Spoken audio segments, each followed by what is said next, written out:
based on B2C commerce on Salesforce. So it's going to be a series of episodes where we walk through the different aspects of composable commerce. We walk through the developer's perspective of how to set it up, what it is, everything from what you need to know from a beginner's level to somebody who's been exploring this for a while. So if you're a developer and even if you're not a developer and you're just curious about composable commerce to learn more about it, this is the right place for you, and I hope that you benefit from this. So for today's episode, what I'll be focusing on is a very basic introduction to composable commerce for those who are hearing the word for the first time. Those of us who are a little confused about what it is exactly, I just want to add that clarification. I will be going over a couple of the terms that we use commonly over here. Then we're going to head over and start an exercise where I'll walk you step by step on how to set up a PWA kit on your machine. And I will tell you how to do it on local, how you're going to upload it on MRT manage runtime. And I will tell you the different types of codes that we have, everything that you need to know to get a basic head start onto composable commerce. So feel free to either tag along and you could run these steps on your end as well as I'm doing right now. Or the other option is to wait for our workbook, which we're going to be sharing with you, which would have a detailed explanation or a detailed step-by-step guide of everything that I'm going to be doing today, which is also, you can also follow after this workshop. So to get started, what is composable commerce? So we have been hearing the term composable commerce a lot. The idea of what it is and why is it so different from what we had before? Why is it different? What makes a difference from the monolithic architectures that we've been following before? So unlike monolith architectures where you had a single code base and a single kind of one-size-fits-all type of storefront, where you just had limited capacity of what you could do with your storefront, how you could function, what vendors you could include and everything. For that, composable commerce brings a new perspective to that. So basically, it's a microservice architecture where you have the ability to integrate different vendors. You have the ability to, as long as you have an exposed API for anything, any kind of integration that you want, as long as you have an API for it, you are able to carry forward with it. You don't have to have a cartridge for it. You don't have to have you don't need to look that much into compatibility or anything. As long as you have those building blocks, which is what we refer to as to the components that we use in composable commerce as long as you have those building blocks, as long as you have the APIs, you are free to build any fast scalable storefront. And you can also at the same time keep the backend commerce engine offered by Salesforce, which is something that we all love because it comes with all of that security. It comes with all of that performance that Salesforce offers. Another great thing about composable commerce, especially for those of us who are on Safari or Site Genesis, is that it is compatible with Safari components. So previously we had the idea of headless, and composable is basically headless. But the difference is that you can actually mix and match components. In headless, the idea of headless is that you have a detached front end and a detached back end. So your backend is everything that is being taken care of from a server side. So it's everything that's being displayed to your customer from a backend perspective of, for example, you've got prices, you've got products, you've got inventory. All of that stuff is some things that are handled by your backend. And your front end is handling basically the UI, the experience that your user is getting. And the idea of headless is to basically separate those both components so that you can individually focus on both. So you can have backend functionalities which are separate and they do not tie into or they do not influence the way that your front end works. So you can have your storefront look the way you want it to, and you can have a backend of your choice as well. In this case, composable commerce that is offered by Salesforce Commerce Cloud does come with a PWA kit, which is a React-based storefront. And it's a pre-built storefront that is integrated with the backend. It has everything running for the demo side. You can run it for your own site as well. But you're also free to choose any other front end as well. So you're not restricted to use only that React storefront. You can use pretty much any storefront and basically attach it to the backend of Salesforce, and you can have it running. There's no interdependency. There is no tight coupling over here. you're free to do as you want. The great things about, or the key principles actually of composable commerce are modularity. So modularity basically refers to having different components that are functioning in their own space without being dependent on any other component. So they have their own functionality, they have their own space. So you, for example, if you have CMS or you have search, it's going to be individually functioning. You've got interoperability, which brings together those different components and helps them give a unified storefront experience. You've got scalability and flexibility to choose pretty much anything that you want from a vendor side, from whatever you want to integrate with your storefront to have it. You can pick and choose anything that is going on in the e-commerce world, so you're not restricted. You don't have to feel left out. It's very business centric in that you can personalize it according to your business needs. So all of the retailers out there are not focused only on the common, it's not just clothes and shoes, where there are a lot of different businesses that are coming out now. You've got candle businesses or gift businesses, you've got books businesses. So for those customers that don't really fit into those boxes that we have, or those generalized ideas of storefronts, this is really great for you because you can personalize your storefront to the way that you want it to look like without having to feel restricted within that blueprint that's been given by general platforms. You don't need to be restricted by that. You can create any personalized storefront experience that matches your needs. So moving on, as I mentioned before, Salesforce Commerce Cloud does offer a PWA kit, which is basically a React-based storefront. And before we get into that React-based storefront itself, let's just discuss what is a PWA kit. Like, what is PWA? A PWA is a progressive web app, and basically it's a web application. It's basically just a website, but the experience of it, the user experience that it gives is very similar to an application that you have running on your phones. So it's very similar to Android or iOS applications that you install and run on your phones. It has all of that experience of a native web app, and it can also function on any browser, which, as long as that browser obviously complies to relevant web standards and it also provides a fast and very engaging user experience. It works from a single code base, and it can be installed into your device. You can also configure it to receive push notifications as long as you have permission, and you can access the device's hardware, obviously given that you have permission. They are high performance, fast loading, and they're completely secured. So basically the idea is that if you visit the website of a PWA, for example, if you have a composable storefront running on PWA Kit, for example, on Salesforce, and you visit the website, you will have an icon that shows up in the URL space that gives you an option to install it. And when you install it, you're going to basically see an icon that you can place anywhere, the way that you have app icons for social media, for example. And when you click it, you're going to be able to see your storefront. And it's not going to give you if, for example, you don't have internet connection, it's not going to give you an error page. It's not going to give you a connectivity issue page. It will show you, although limited, but it will show you something. The way that your applications, for example, for social media, you've got Instagram and Facebook, whenever you click them, you do have something showing up there based on your previous searches. So similarly, it does give you an experience, even if you're offline. And it also has very stable performance, even if you have a shaky network. So you're able to still browse a lot better than a normal website. A couple of key features for PWAs are cross-platform compatibility, so you don't need to make it separately for each software type. It has offline operation. Offline operation also unstable network operation. You're able to install it, so you can just click on the icon to visit the storefront directly without having to browse. It has great performance, and it's completely safe and secure. So moving on to the activity that we are looking forward to since starting this episode, setting up PWA Kit. So before we actually get into this, there are some prerequisites that you need. For those of you who are already on SFRA or Site Genesis, a lot of these are not going to be completely new to you. You would probably already have access to it.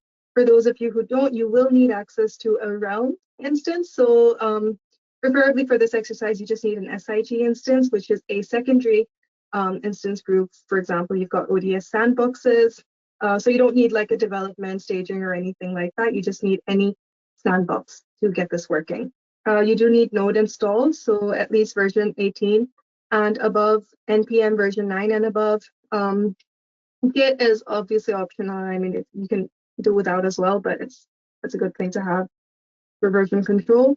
And then you've got manage runtime. So if you have a Salesforce account, on the admin panel, you can ask to be given access to your manage runtime instance. And on manage runtime, I will show you how to assign roles and permissions. You do need to be assigned the role of either a developer or an admin to be able to upload your code onto manage runtime. You need your SLAS client ID, organization ID, shortcode, and site ID. So I will tell you how to get these as well. Let's go ahead and do this. So this is my sandbox. I'm going to log in here.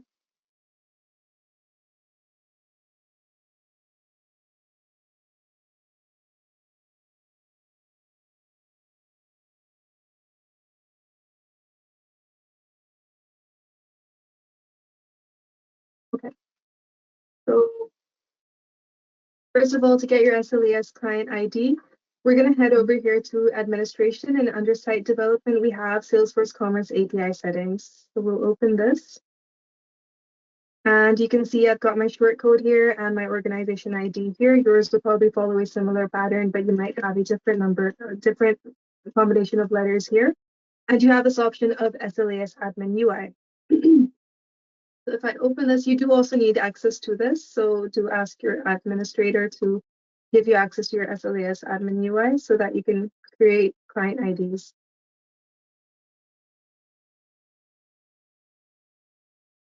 So you can see over here that I'm using Sandbox 9. And if I head over to Sandbox 9, I already have a client ID created. So over here, we've got this option of private and public SLAS client IDs. Right now, I'm just going to keep it basic. So this is something that we can discuss in the future sessions. You know, what the difference is, where you're going to use private ones, where you're going to use public ones, what scopes you're going to include in them. I already have this created, but you would not have it created. So you can go ahead and add a client over here. Once you add it, you're going to see something similar to this, and it's going to ask you if it should be private or not. You can keep that as false for now, and just ensure that you have the proper scopes added. So they should look something like this. This is just some other stuff that we have for some other configurations that we've done, so you don't need to worry about this right now. Make sure that you've got RefArch, because that's the demo set that we're going to be using, and then you can just create it. So this is my client ID. I'm just going to copy the client ID. And we've got your short code, organization ID. Now what we're going to do is head over to the command that we're going to need to set this up. I'm going to open my File Explorer, and I created a new folder over here. It's an empty folder, and I'm just going to open up my command prompt from here. There you go. So this is the command that you're going to use, and if you use the preset section as well, then it's basically going to install the default configurations, which is going to include template extensibility. And if you don't use that, then you can choose what you want to do. So I'm just going to use the first section of this, and you would want to remove these scopes. There you go. And I'm going to install it. It's going to ask me a couple of questions, and all of those things that I just gathered for you, we're going to insert them over here. The first thing that it's going to ask is, are you going to use your own Commerce Cloud instance, or are you going to use a retail app with demo Commerce Cloud? Another thing, for those of you who actually don't have a Commerce Cloud instance, you can go ahead and use the demo Commerce Cloud. So there are some things that you might not be able to do with this, but those would come in the later sessions. You can get this part running on the demo cloud instance. Because I do have an instance, so I'm just going to use my own. So do you want to use template extensibility or not? So template extensibility, this is a concept that is introduced with composable commerce. And basically, to give you a very main gist of this, you have the option to either use an NPM package where you would install the code for PWA Kit from as an NPM package from Salesforce directly. And whenever they update it, you're just going to update the version and install it again, the same way that we use NPM packages. The other option is for you to install the entire PWA Kit and retain that entire code footprint with you. And this is better for people who are looking into a lot of customizations, who don't really worry that much about upgrading frequently. Again, this depends completely on the business structure that you have. A lot of things, a lot of accelerators, which is another term that we're going to be using a lot, an accelerator. I'm going a little off track now, but an accelerator is basically kind of similar to a cartridge, but it's the composable version of a cartridge. So it is a pre-integrated vendor with a storefront. So if I have, for example, an accelerator for a search engine, then it would basically be the PWA Kit storefront, the demo storefront, but it would also have that specific search engine integrated in it. And if I provide that code to anybody, if I provide that accelerator to anybody, they would be able to run the code along with that search engine implementation. Again, coming back to template extensibility, there are some times where you would want to use template extensibility. Obviously, it is recommended because you can basically just upgrade, make a couple of changes around your code, and you are up to date. Non-extensible is good for people who want to kind of retain the entire code structure with them, who are not going to go for frequent updates. And it really just depends on the amount of customizations that you have or what your storefront looks like. So I'm going to go with template extensibility. I'll say yes. And the name of my project is what is going to come up as my project ID on MRT. And this is going to be important when we are uploading our code. So I'm just going to name it test project for now, and I will change this later according to my requirement. What is the URL? So I'm just going to put in my URL over here. I do have this for 004, so I'm just going to change this to 009. And I think this has to be an absolute URL, so I'm just going to do that. Or I can just pick it up from here. There you go.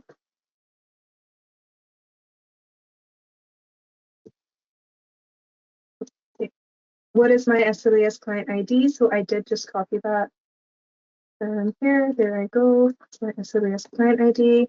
Is your SLAS client ID private? No, it's not. What is your site ID in Business Manager? It is ref arc. So you can see over there it's ref arc. What is your Commerce API organization ID in Business Manager? So my organization ID is this. And what is your Commerce API short code? I'm going to insert this. Versus.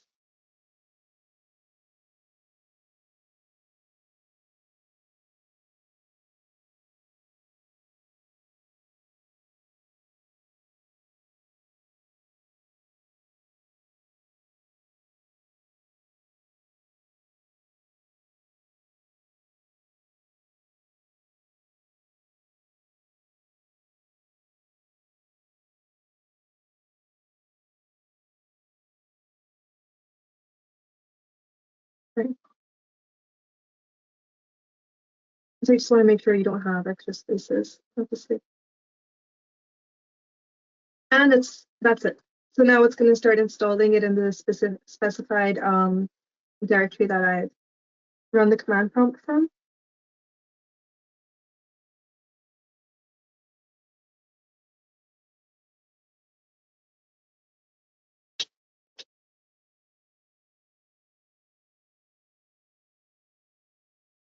All right.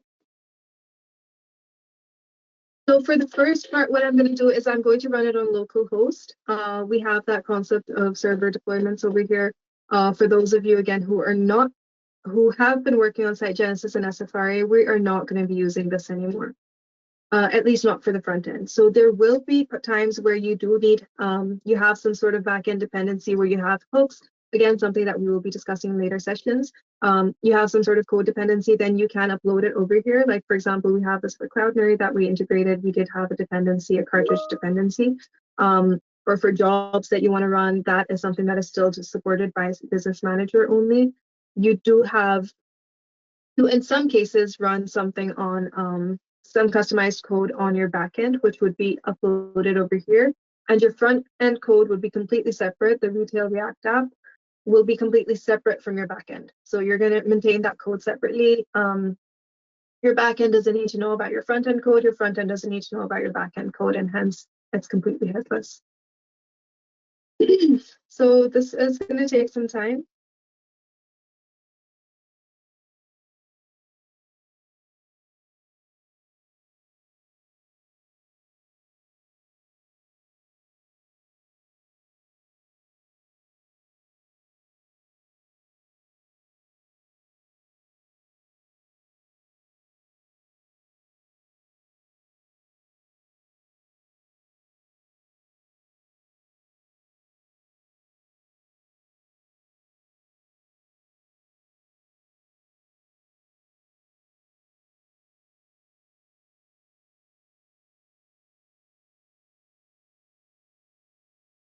All right, so in the meanwhile, let's just get some other things running.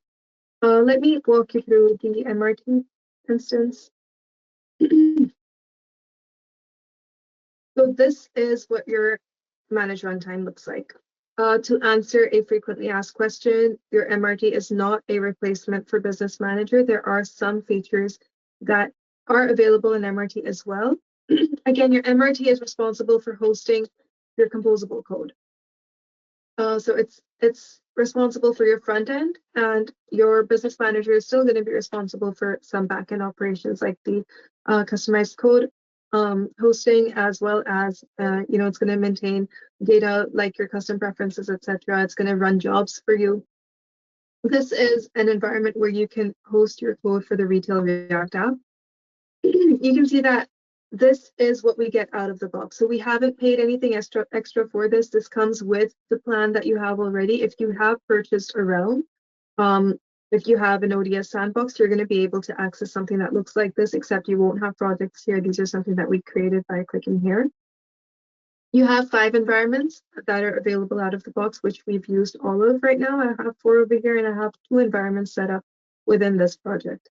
So if you have a proper project that is a go live project, you would probably have the name of your project over here. And then when you open it, you would have different environments. And that's the ideal way to set it up, is to have a production environment, a staging environment, and a development environment. Each environment has its own environment variables. It has its own environment settings. It has its own deployed code over there as well. And all of these things are specific to environments. So it's centralized in the sense that you don't have a different instance the way that we have a different Business Manager for each instance, like we have a different one for production. So you all have all of that together over here, and you can manage deployments, which are really fast, by the way. With composable commerce, you have 60-second deployments where you just, if you have CI/CD, you can just integrate something, or you can just upload a bundle and you can immediately have it running on your site without disrupting your site that is already running. So when you're uploading a new bundle, your site is not going to be disturbed. It's going to run, and then when the bundle is deployed, you're going to have the new deployment running. So right, we have created our project. So this is what the Retail React app looks like. You can see that this is all of the code that we have. We have this option over here that says overrides. And this, again, is something that comes with our template extensibility. And if you did not go for template extensibility, you would have more folders over here. You would have more code. You could have an app folder over here, which would basically contain the entire code footprint. So over here, because we're using the NPM package for Retail React app, so we don't need any of that. We only have this overrides folder and some very basic configurations. So I'm going to run npm install here. This is going to install all of the packages.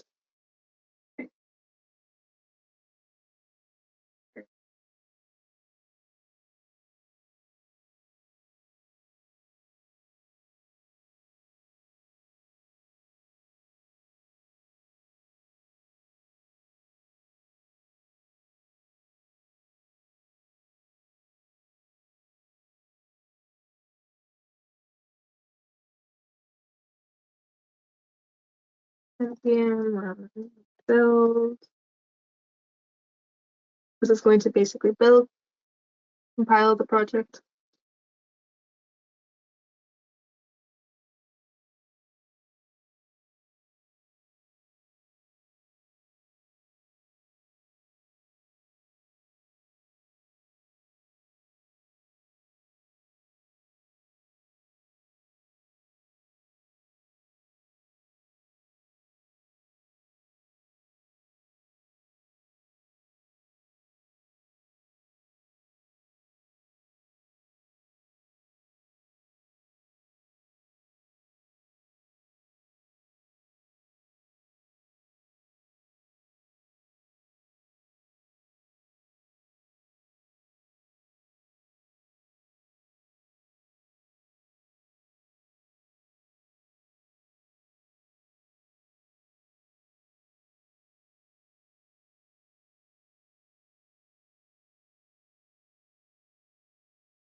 Then npm run start. This is going to start it on localhost for me.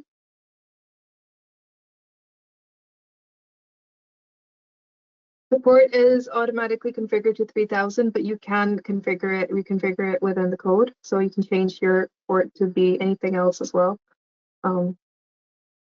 Especially if you are working with a phased rollout on your local instance, sometimes you do need to configure it to another port.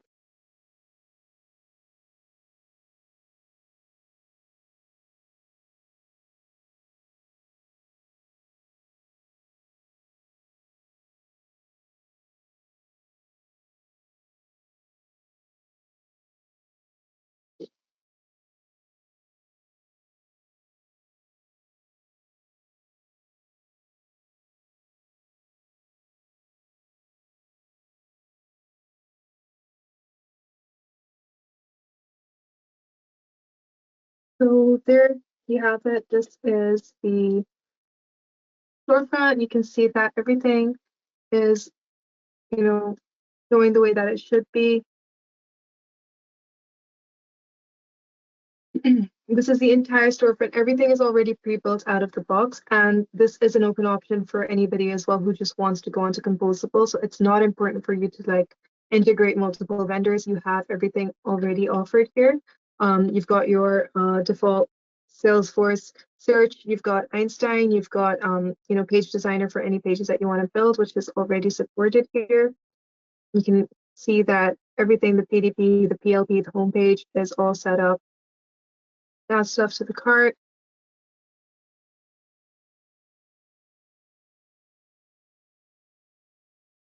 Your cart,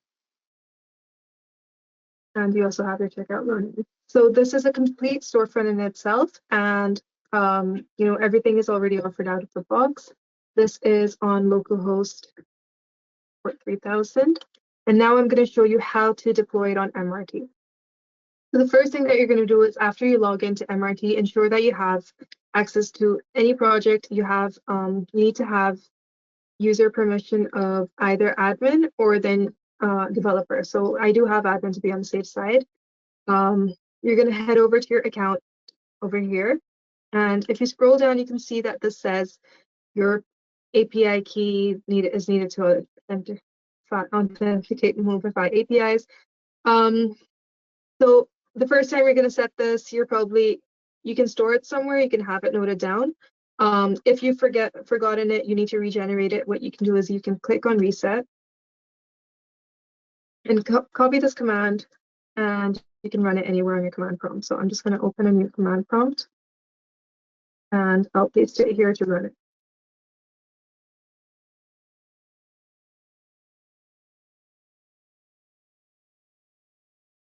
So what this is going to do is it's going to store my API key in my Mobify file, which actually exists in your local PC. In my case, it's in local disk C. So it's going to install it over there.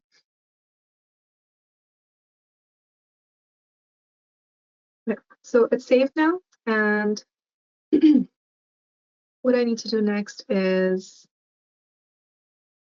run the command, which I do have set up here.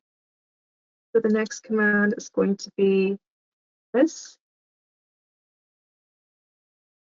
I need to be in the proper workspace, so I need to be in within my project. This message, you can obviously customize it. This is my test code, and I'm going to run this command. Actually, one thing I forgot to do. Yes, coming back to the project name that we set up. So if I go back to my project, sorry about that. I want to upload it over here. So if I go to project settings, I can see that I have this project ID set up here, right? This is important, and I need to set it up. If I head over to my Retail React app, I can basically open the code for this. This is where that project name that they asked for comes in. So if you already know which environment you want to set it up with, you can simply set your name to that. I set it to test project at that time, but if I had set it to RC headless commerce at that time, then I wouldn't need to do this extra step. So for it failed, glad I caught that.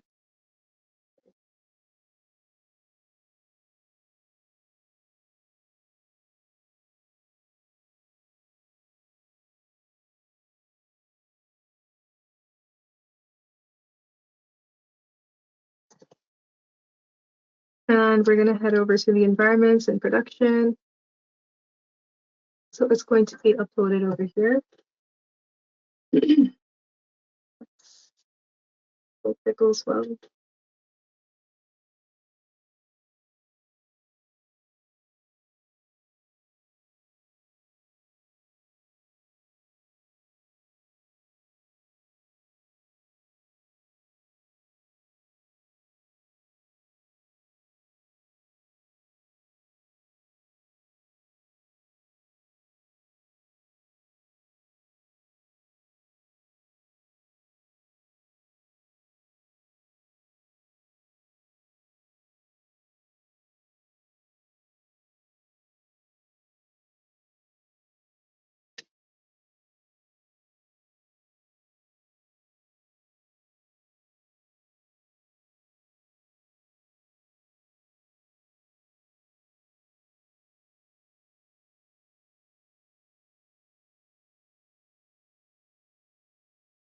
And there you go, it's a success.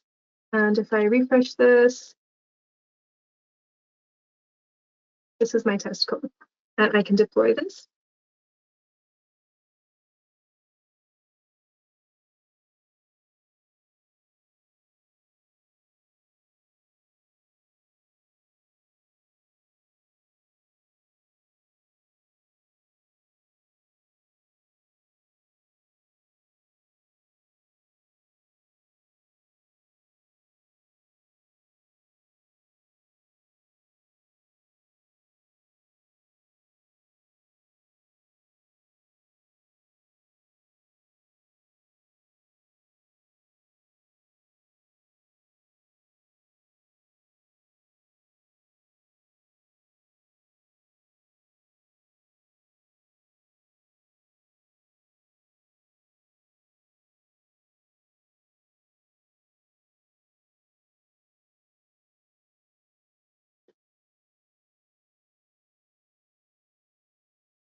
So here you can see that it's deployed. This is my bundle that has been deployed, and you can see that it's connected to my sandbox as well. So I have everything loaded over here.